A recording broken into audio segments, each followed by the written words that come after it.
Subscribe to our channel by clicking the subscribe button. Click the bell button and enjoy the latest uploads from our channel. आपका अपने प्यारे अल्लाह से तहज्जुद में दुआ मांगना इस बात का सबूत है कि दुआ आप नहीं मांग रहे बल्कि वो आपसे मंगवा रहा है। वो आपको तौफीक दे रहा है मांगने की। फिर ऐसा कैसे मुमकिन है कि वो आपको अपने इतने पास होने का एहसास दिलाकर आपसे दुआ मंगवाकर आपको अता ना करे? ऐसा तो मुमकिन ही नहीं, क्योंकि तहज्जुद की दुआ नामुमकिन से मुमकिन की मुसाफिर होती है। जानते हो मौजज़े कैसे होते हैं? जब तुम अल्लाह पर अंधा यकीन रखते हो और जल्दबाजी नहीं करते, तब अल्लाह तुम्हारे लिए छोटे छोटे ज़रिए बनाता है। फिर वो छोटे छोटे ज़रिए तुम्हें तुम्हारी दुआओं की कबूलियत की तरफ ले जाते हैं। वो जो कहानियाँ अधूरी पड़ी हैं उन्हें तहज्जुद की दुआओं से मुकम्मल क्यों नहीं करवाते? जो किसी को खाली हाथ नहीं लौटाता वो तुम्हारी झोली कैसे खाली रखेगा?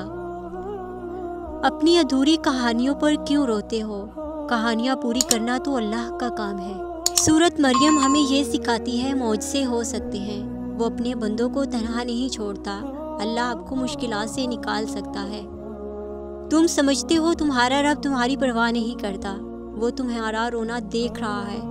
जब तुम सजदों में रोते हो, जब तुम्हारी तड़प और सदा अर्श पर जाती है, वो उसे भी देखता है। वो सब ठीक कर देगा, तुम्हारी झोली भर देगा। सूरत यूसुफ में एक बेहतरीन सबक और मिसाल है कि सब्र करने वाले अपनी मंजिल का मनचाहा इख्तिताम पाएंगे। बेशक वो अपने पसंदीदा बंदों को आजमाइश से गुजारता है और फिर उनको उनकी चाह से भी नवाजता है। तहज्जुद का एक सजदा बंद रास्ते खोल देता है। फिर जो नामुमकिन है वो भी मुमकिन हो जाता है। रात के अंधेरे में जब सारी दुनिया सो रही होती है, तब आप तहज्जुद के लिए उठते हैं। अगर मैं यूं कहूं कि अल्लाह आपको तौफीक अता करता है, तो इस लाडली इबादत में अल्लाह का लाडला बंदा उससे किसी चीज़ की फरमाइश करे, उससे दिलो जान से कुछ मांगे, तो ऐसा कैसे मुमकिन है कि वो उसको अता ना करे? पहले मैं दुआ की कबूलियत के लिए बहुत बेसब्री थी। अब मुझे बार बार दुआ मांगना अच्छा लगता है।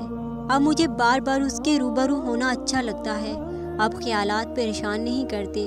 अब तो बस घंटों आसमान को तकते रहना और पहरों आंसू बहाते रहना अच्छा लगता है। जब अल्लाह तुम्हें कह रहा है कि मुझसे मांगो मैं अता करूँगा, मैं दूंगा, तो क्या तुम्हें ये कबूलियत की दलील नहीं लगती? और क्या पता तुम्हें आखिर में वही कुछ मिल जाए जो तुम अल्लाह से मांग रहे हो, सिर्फ उसी वजह से कि तुमने सब्र किया और दुआ मांगना नहीं छोड़ा। अगर आपका दिल बार बार आपसे इस बात पर लड़ता है कि अभी भी हार नहीं माननी, तो अभी भी और शिद्दत से मांगना है, अल्लाह पर यकीन रखना है, अभी तो कुन फायकुन की खुशबू महसूस करनी है, तो जान लो अल्लाह की तरफ से हिम्मत आ गई है। बहुत जल्द कबूलियत आने वाली है। ए अल्लाह, मेरा वो सब्र नहीं जो हज़रत अय्यूब अलैहिस्सलाम का बीमारी में था। मेरी वो तस्बीह नहीं जो हज़रत यूनुस अलैहिस्सलाम ने मछली के पेट में बयां की थी।